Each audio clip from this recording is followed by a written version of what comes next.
right. Good evening, everyone. It's wonderful to have you joining us tonight for our special member lecture on the exhibit Georgia O'Keeffe, My New Yorks.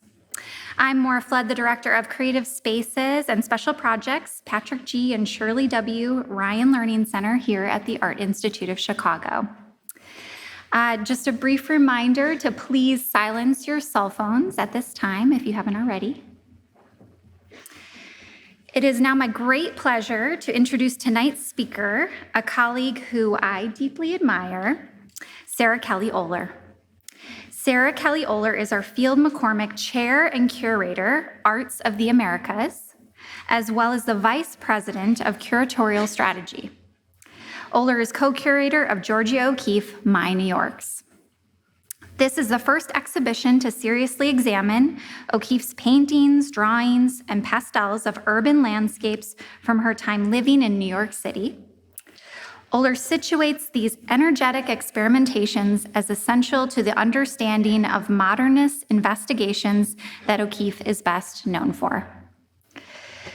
Sarah Kelly Oehler joined the Art Institute in 2002 and has since contributed to numerous exhibitions and publications at the museum. Select recent projects include the 2022 reinstallation of the Arts of the America galleries, the acquisition and installation of the monumental Hartwell Memorial Window by Tiffany Studios. She also curated the exhibitions Charles White, a Retrospective, 2018, Whistler's Mother, an American Icon, returns to Chicago, 2017, America After the Fall, Paintings in the 1930s, 2016, and Shutter Rupture Break, the Modern Series, 2015. Oehler earned her BA in History from Yale University and her PhD in American Art from Columbia University. Now, would you please join me in welcoming to the stage Sarah Kelly Oehler.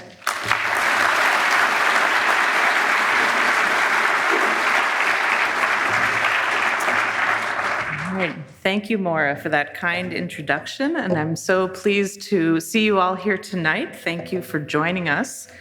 As Maura mentioned, I'm one of the curators of Georgia O'Keeffe, My New Yorks, and I worked alongside my incredible co-curator, Annalisa Madsen, who's also in my department. And so we're just thrilled that the exhibition has opened as of this morning. And so I thought I'd tonight share with you a little bit about the origins of the show at first, but then really give you an overview of some of its themes.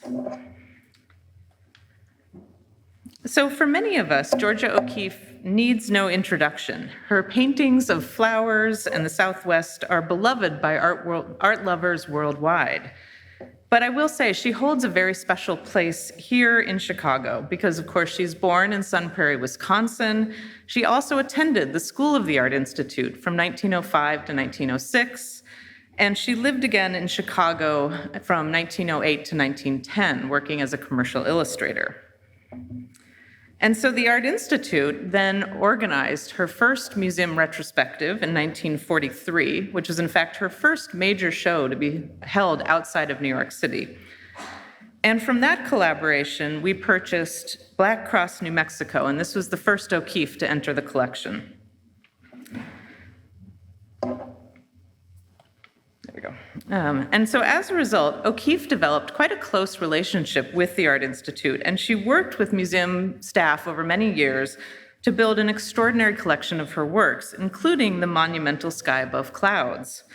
Now, works like Black Cross, New Mexico and Sky Above Clouds are perennial visitor favorites, and I should say, as a curator, it's one of my greatest privileges to be able to care for these works, to research them, and think about their display. I love discussing them in the galleries with visitors and thinking about their overall sort of fit in her career.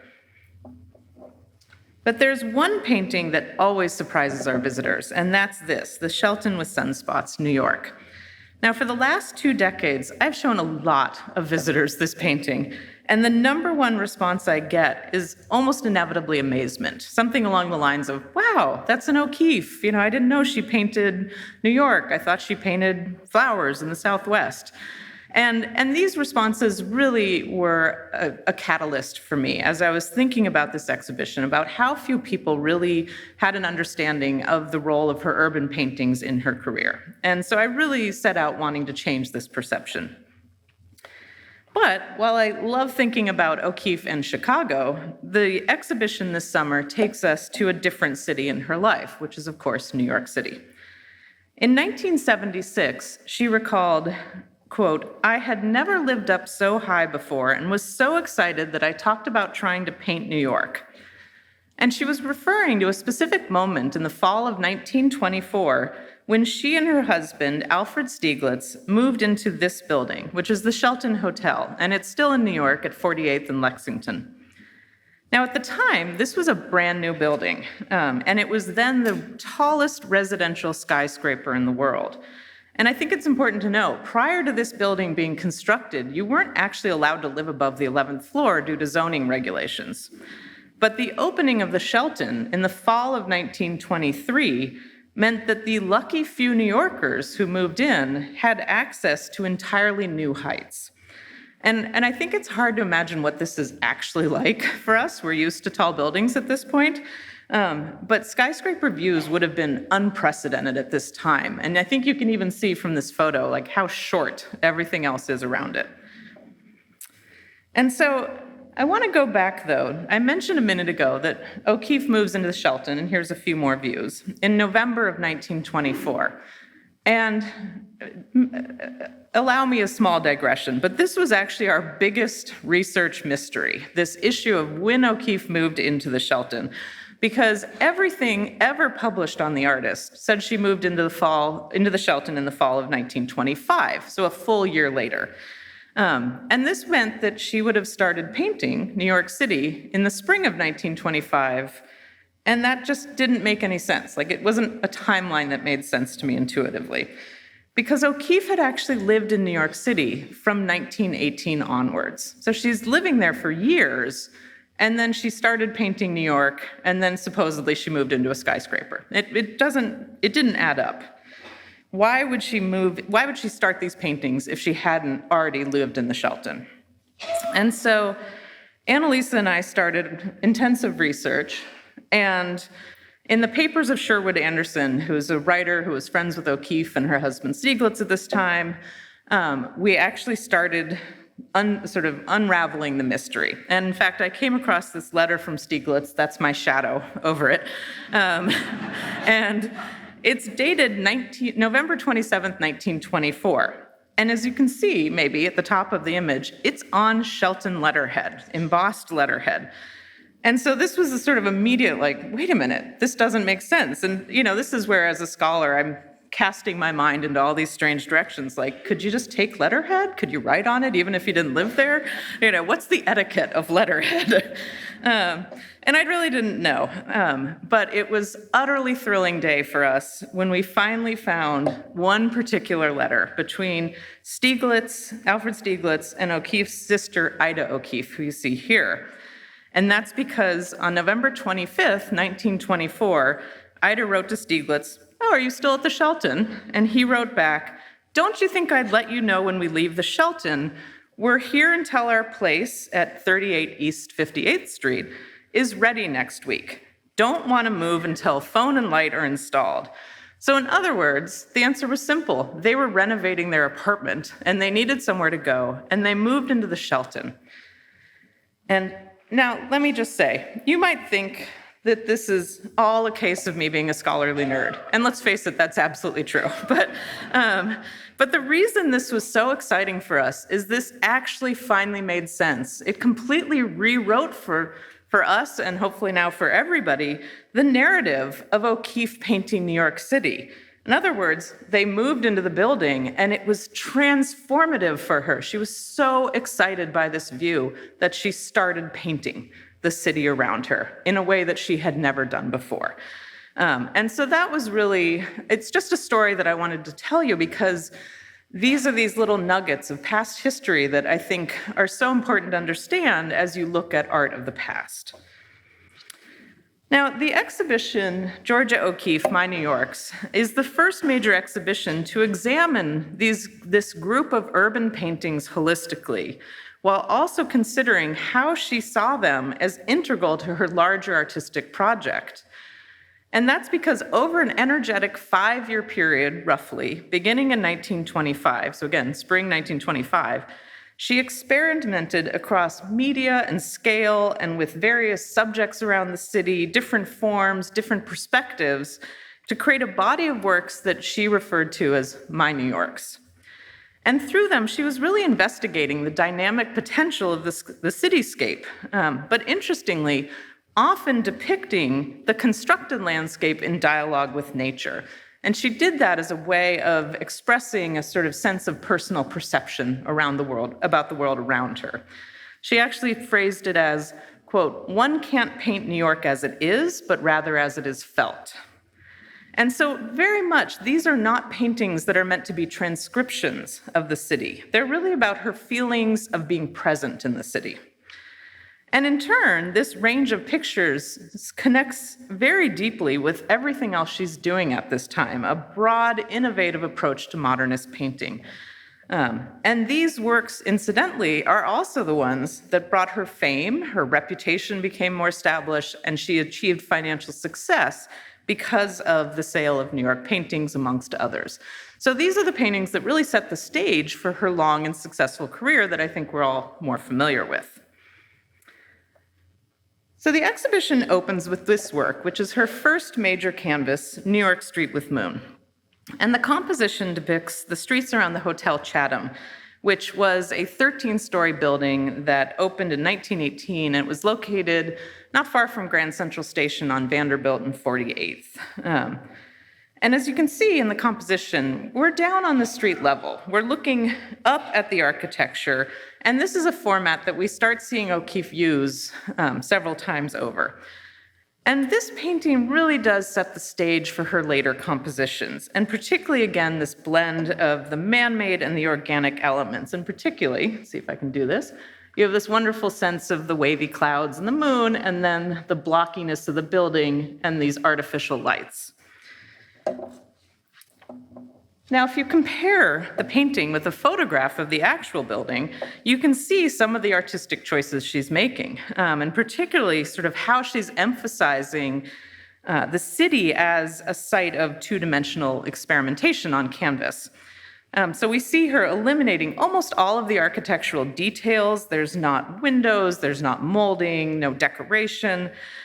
She also slims down the building tremendously, so it's not as blocky and massive looking. And then rendered it as a single abstract form that features these flat and largely unmodulated planes of a brick red. Now, the other thing you see, and here's the full one again, she also deliberately framed the hotel with these geometric slivers of other buildings at the top of the canvas. And so that really sort of helps to constrain its form and also suggests sort of how cut off her vision was in the city.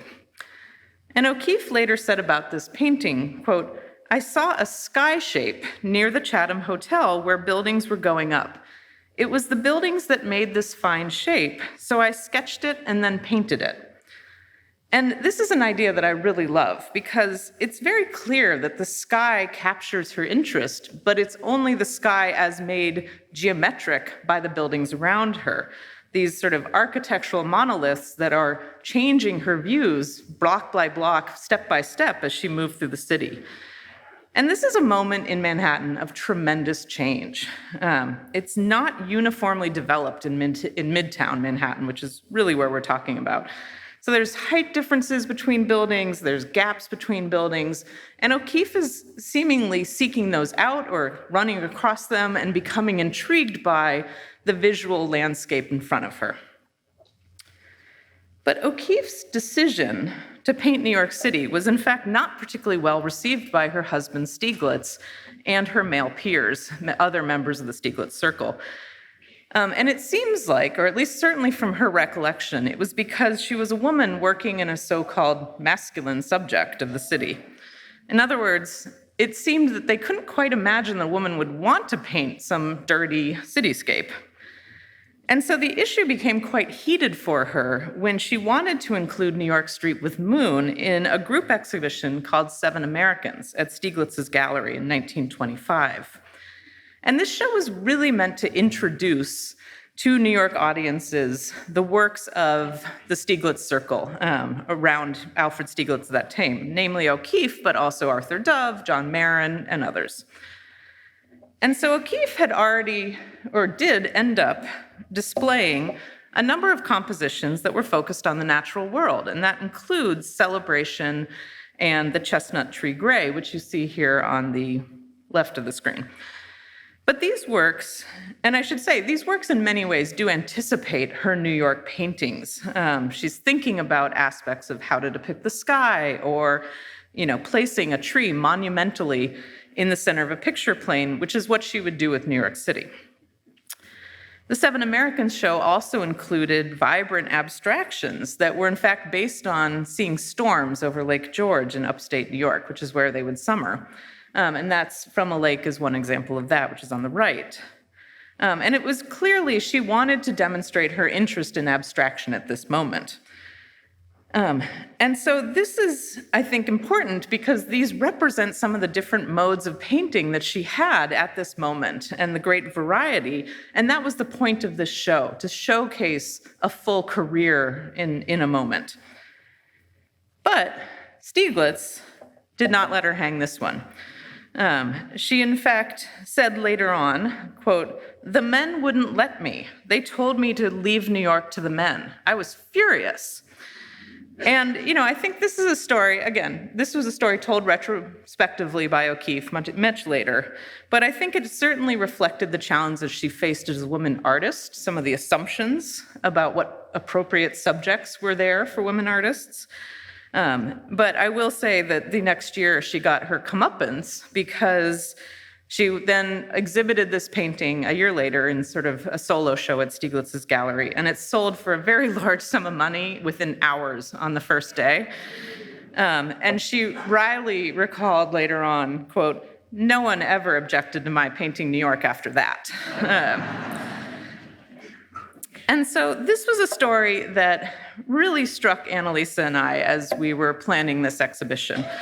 And so you'll see when you enter the exhibition, if you haven't already, that our opening section of the show, in fact, very deliberately unites New York Street with Moon amongst this group of works from the Seven Americans show, the ones that she did include and the one that she wanted to include, in a way that felt authentic to what her desires were as an artist at this time. Now, New York Street with Moon was just the start of her investigation of the city. And the catalyst, as I said, really was the Shelton Hotel, which had opened as a men's-only residence, sort of a bachelor's hotel. But in October of 1924, just 1 month before O'Keeffe moved in, they started allowing women residents, which, again, is sort of exciting to think. She's probably one of the first women to live in this high-rise and to have these experiences, and certainly was one of the higher-profile artists that would move into the building over the years. I love it. They actually had a little building newsletter, and so they profiled her, for example, and they also marketed the building to artists, so they sort of knew that they had something special.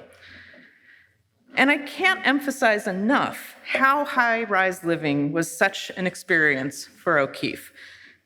She really marveled at its quiet, light-filled rooms, and this is just one letter over many years where, they're describing their unit, almost always focused on sort of the exposures, the light coming in. The Shelton became her studio as well as her home, and so in fact the views and the exposures were very important to her.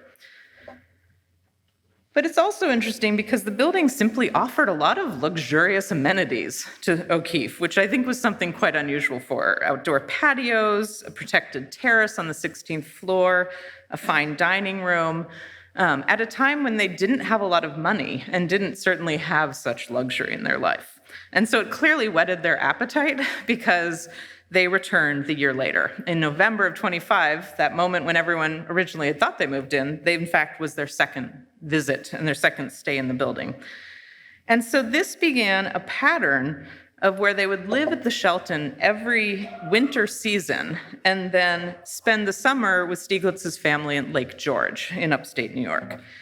And when they would return, they kept moving higher and higher in the building until ultimately they settled in the autumn of 1927 in a top floor unit, Unit 3003, which became their preferred home. So really the sort of height of the building. And what's fascinating is that the Shelton itself spurred her creativity, not just sort of what she was seeing from its heights, but also the building itself. And we see that in blazing fashion in the Art Institute's painting, The Shelton with Sunspots. And this is a painting that she considered one of her best. She wrote about this painting that, quote, "There was the optical illusion of a bite out of one side of the tower made by the sun, with sunspots against the building and against the sky." And so once again, it's about this experience she had had where seemingly it's that she walked out of the building, turned around, and saw something that she just had to capture, this sort of moment of perception of time in the city and of nature in the city enduring in the form of steam rising and the sunspots eroding away the building. That said, though, I think it's also fair to say that the Shelton challenged her as an artist, because we've spent a lot of time looking at her exhibition history for these New York paintings, and we know that she painted at least 4 and possibly more paintings of the Shelton, and then destroyed all but 2. And those 2 are, in fact, the 2 on the left here, Shelton number 1 and Shelton with Sunspots.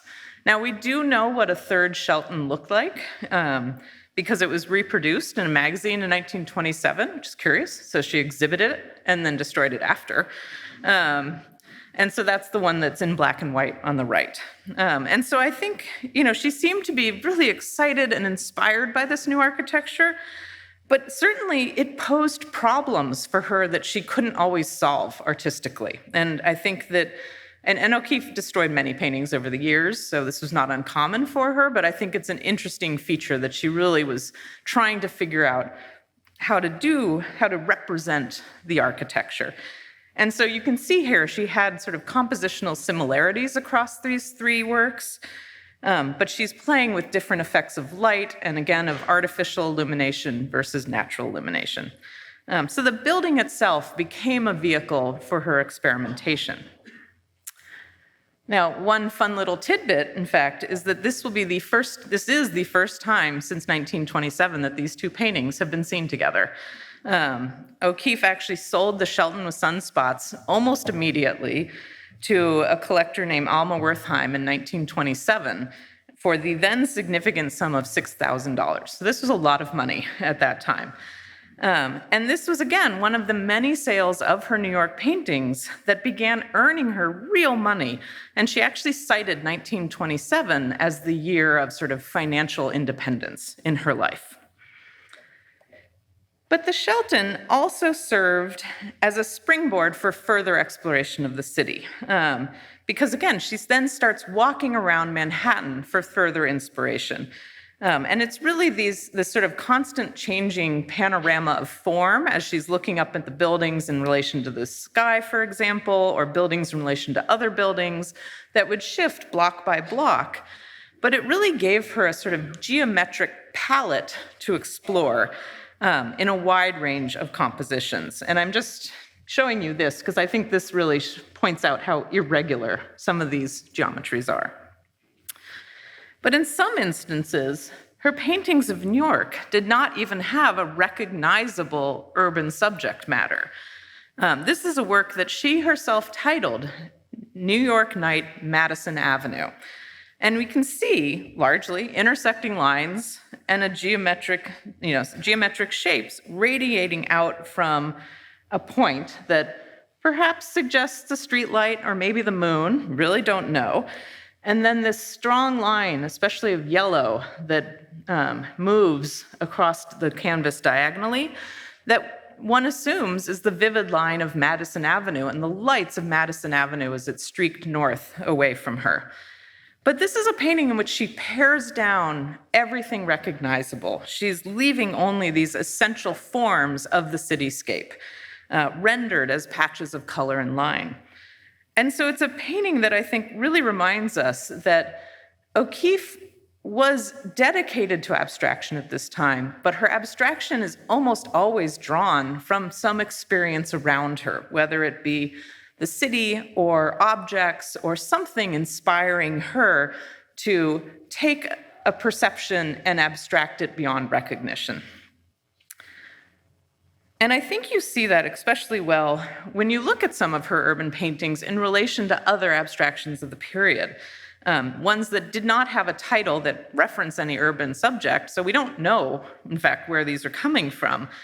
But we can see formal resonances between these seemingly very different subjects.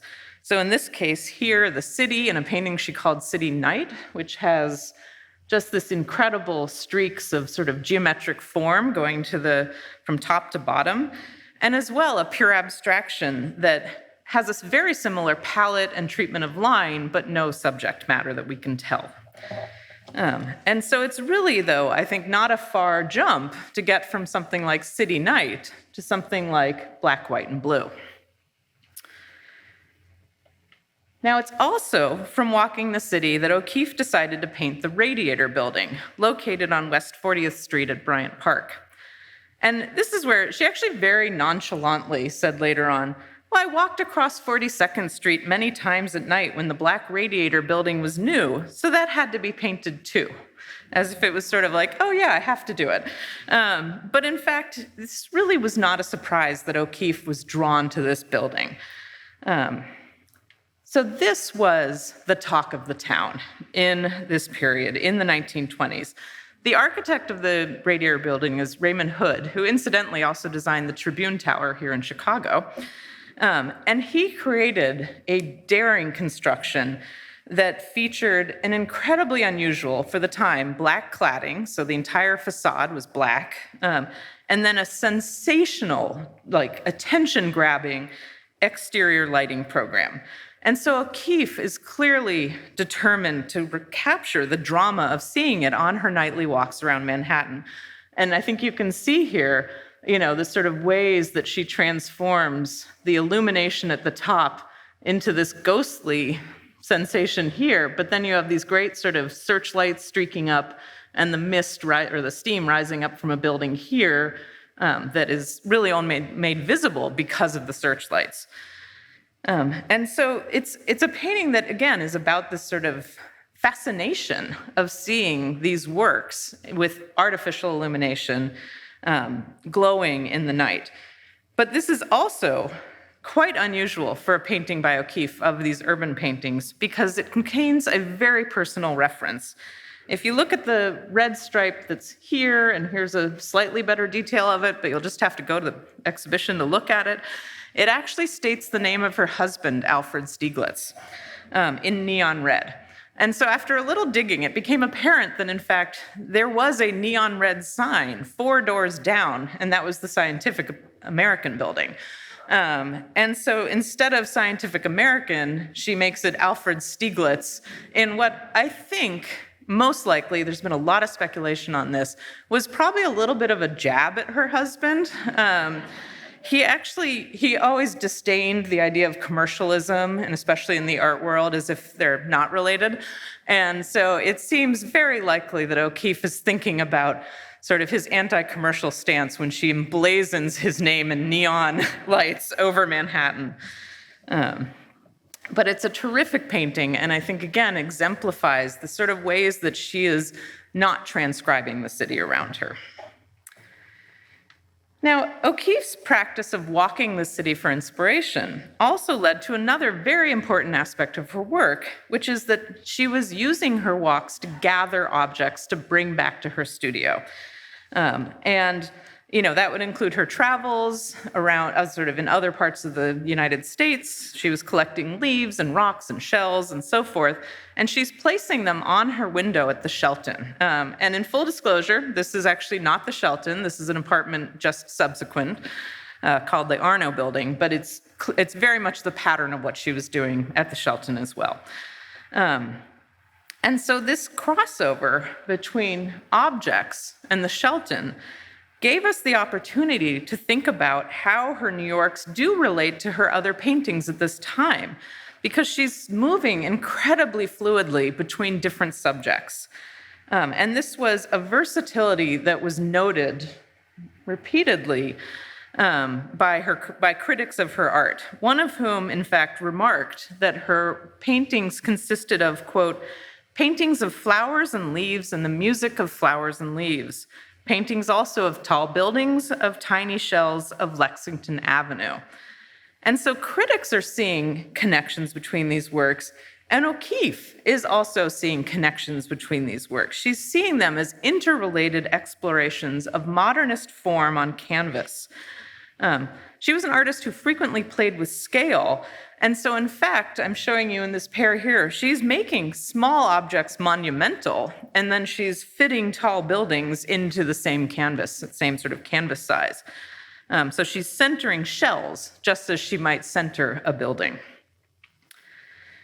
Now, interestingly, she's also purchasing hothouse flowers, such as the black iris, which she actually couldn't find in a lot of other places, and so she was picking them up in New York City floral shops, bringing them back to the Shelton, and then painting them there.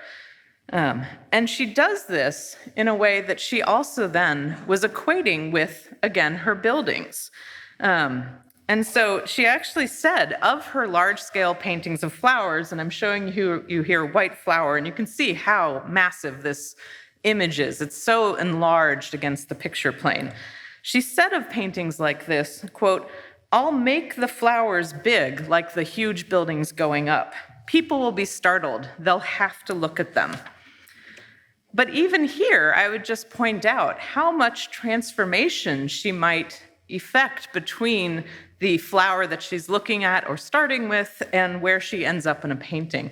So in a painting that's actually the Art Institute's with the wonderfully elongated title of Ballet Skirt or Electric Light from a White Rose Motif, she's giving us all of those connections between a flower, the the artificial illumination that so fascinates her around the city, and something like a ballet dancer and the skirt that a dancer is wearing. And so it's a way of understanding O'Keeffe as someone who's not limiting herself to any one thing. She's really investigating multiple different subjects and types of works at the same time and allowing them all to enrich and inform each other. Now, while street level views were very important to you and I've shown you some of those, another major group of works consisted of views from the East River onto the East River from her home in the Shelton. And again, this was a radically new view from her from the 30th floor with no other buildings in the way whatsoever.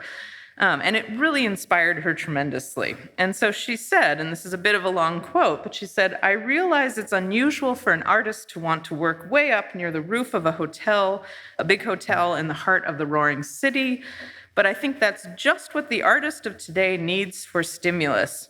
He has to have a place where he can behold the city as a unit before his eyes, but at the same time have enough space left to work.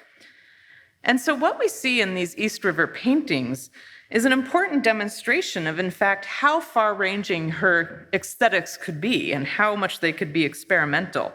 This is a situation where the view is completely fixed, same window, every day, every morning, every afternoon. And so she's exerting artistic control over every decision that, about canvas size, about what she wants to paint, about what she's including and what she's eliminating. And you certainly see that in these two works, where, for example, she chooses a very atmospheric moment to depict here. It's almost like she's channeling Whistler, compared to something much more hard-edged and bright and vivid in this blue palette. And this is a series, therefore, that's fascinating for this variety, and I think it really complicates how we think of O'Keeffe in this way. Or, for example, in this large-scale pastel, which is to die for, so make sure you look at it, O'Keeffe actually included the windowsill of her apartment. And so this reminds us of the habit she had of bringing all of these items to her window and painting. Because she's showing not just the windowsill, But this pink compote, and this is the only composition to show any part of the Shelton itself, with just this bare mention of the windowsill. But the compote makes it a still life as well as an expansive cityscape with this industrial vista beyond in the far distance. But interestingly, we then see the same exact compote in another composition called Three Eggs in a Pink Dish, after O'Keeffe clearly just moved it away from the windowsill and then put some eggs in it instead of leaves. Here, it's an exercise in color. There are these extraordinary translucent pinks and greens and grays that echo and sort of reflect in the folds of the fabric.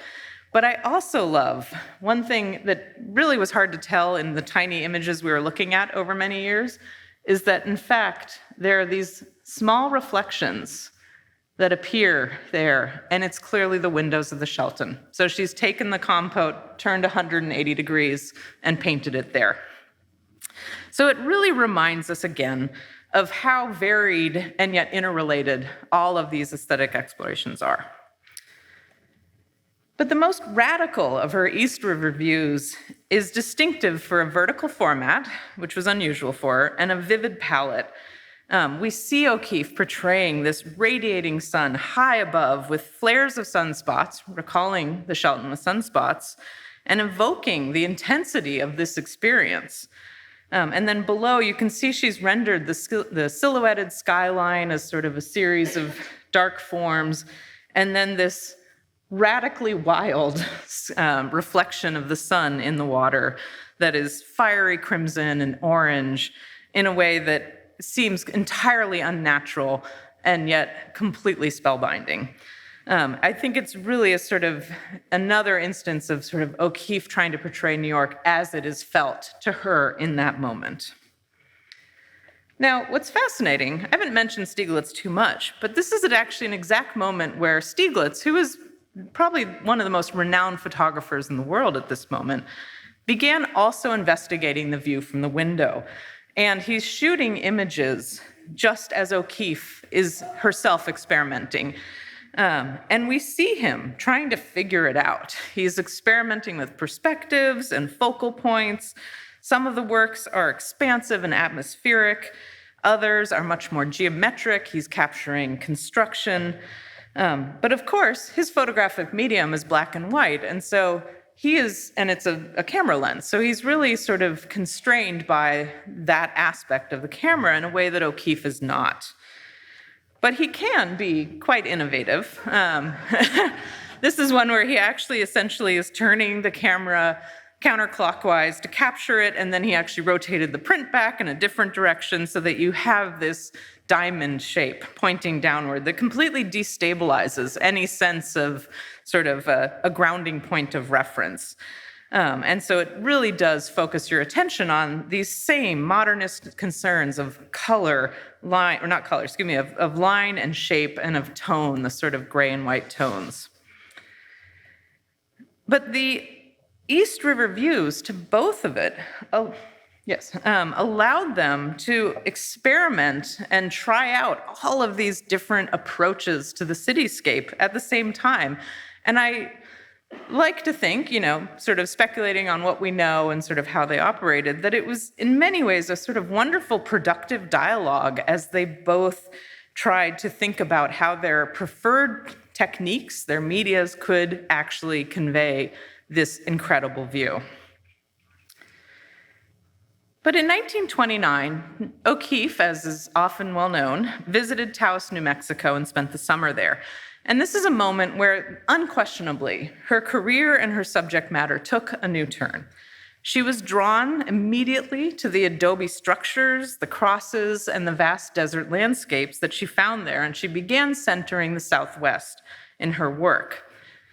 But I think it's important to realize that her embrace of the Southwest did not mean that New York had no longer any significance in her life. Instead, this 1929 summer in Taos marked the start of a new seasonal routine for the artist that would last, in fact, until 1949, so 2 more decades, in which she's summering in the Southwest She's spending autumn at Lake George with Stieglitz and winter and spring in New York, also with Stieglitz. He did not go to Taos, for what it's worth. But she continued to paint New York subjects, including New York Night, which is this glowing image of the newly constructed Beverly Hotel. And that's just one block north of the Shelton, so it's something she could have seen from the upper floors of the building. You know, she's not at street level here. She's looking sort of straight across at this distinctive rose window. And then if you remember back to the abstraction of Madison Avenue, we see a very similar construction here streaking north with Lexington Avenue. And so these are works that continued to express how she saw the city transform before her eyes. She actually recalled of this one, quote, "Lexington Avenue looked in the night like a very tall, thin bottle with colored things going up and down in it." And so I think we see sort of the ongoing lure of the cityscape in works such as this. But that said, even though this is often seen, 1929 is often seen as a dividing point where it's sort of O'Keeffe emerges suddenly in the Southwest, she in fact carried so many of the lessons of painting Manhattan with her to the Southwest. She's seeing the new landscape in the Southwest with eyes accustomed to seeing, of course, skyscrapers. So she's thinking about these forms soaring upwards, just as they soared upwards in a skyscraper. She also literally brought parts of the Southwest with her back to Manhattan. It's often well known that she was, quote, "shipping barrels of bones back east for inspiration," which, if you think about it, is gruesome and weird. But at the same time, she's using them in Southwestern paintings. But that means she's not painting something like Cow's Skull with Calico Roses in the Southwest. She's painting them in New York, which, you know, makes it a sort of fascinating hybrid of her life at this moment. And I'll just point out for a recollection in a few minutes, remember the calico roses, which are the artificial flowers found in the Southwest, often on to decorate graves. But we literally see some of those elements, these sort of connections between the Southwest and New York in photographs of the artist, such as this one with a cow skull in her apartment at the Arno again, not the Shelton. And so once again, it's another item that she's brought back to paint in the window.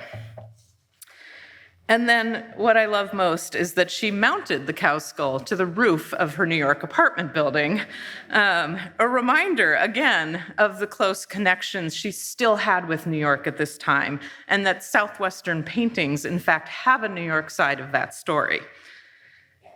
And this is absolutely borne out by her preference for exhibiting all of these works together. O'Keeffe never segregated these works apart in her own shows. There was not a show of the New York paintings and a show of the Southwestern paintings. There are shows year after year where she's showing them together. And you can see that in this photograph where we see New York Night next to two different Southwestern works and then some Lake George paintings. And this was actually a show that she called 27 New Paintings, New Mexico, New York, Lake George, just to emphasize to everybody how united they all were in her mind. And this really culminates in this extraordinary painting called Manhattan, which is a monumental work that she composed in 1932, interestingly, as a center panel of a mural triptych for an exhibition at the Museum of Modern Art. And here we really see how she's uniting the Southwest with Manhattan in her imagery. So we see this sort of sense of overlapping skyscrapers, now in a Cubist style, which was quite unusual for her. She really didn't work with Cubism too much. And then, lo and behold, up in the corners and down in this corner are those same roses from the Southwest. So she's bringing in these calico roses that she had included in paintings such as Cow's Skull with Calico Roses. So it's really one composition that brings together, and we see O'Keeffe herself making these connections in the composition of subject matter and of the locations of her life. But in 1949, O'Keeffe does move out of the city permanently, and that was following the death of Alfred Stieglitz in 1946. But she continued to sell her paintings through New York galleries. She certainly returned frequently as a familiar visitor, usually taking the train through Chicago. And then around 1974, with O'Keeffe in her late 80s, she decided to revisit the skyscraper in oil one last time. And she, in fact, reprised an earlier painting, City Night, which I showed you, at a monumental scale. And these two compositions are quite similar, it's undeniable. But she's actually amplified, again, the presence of nature in this composition with the glowing light of the moon, sort of even, whoops, that was not the right button, sorry. Even more pronounced down here, there's additional stars. And it's a fascinating moment because she's also writing her sort of a quasi-autobiography. And it suggests that this desire to paint New York is reflecting her sort of sense that looking back at her life, that she still had work to do, that the city that she had left behind decades before continued to inspire her. And indeed, she wrote in that autobiography, which was printed in 1976, quote, "There were many other things that I meant to paint. I still see them when I'm in the big city." And so I hope, as this lecture is demonstrated, our exhibition tells the story of O'Keeffe's New Yorks, but it is also very much the broader story of O'Keeffe as an inventive and creative modernist painter in the 1920s, and how her Manhattan paintings are so central to that narrative and to the development of her career for decades to come. But from the start, O'Keeffe absolutely recognized the value of this new direction. When Stieglitz declined to display New York Street with Moon, she wrote defiantly and confidently to the critic Henry McBride, saying, quote, "My New Yorks would turn the world over." And so it's with great pleasure that we bring this exhibition to help show that. So thank you very much.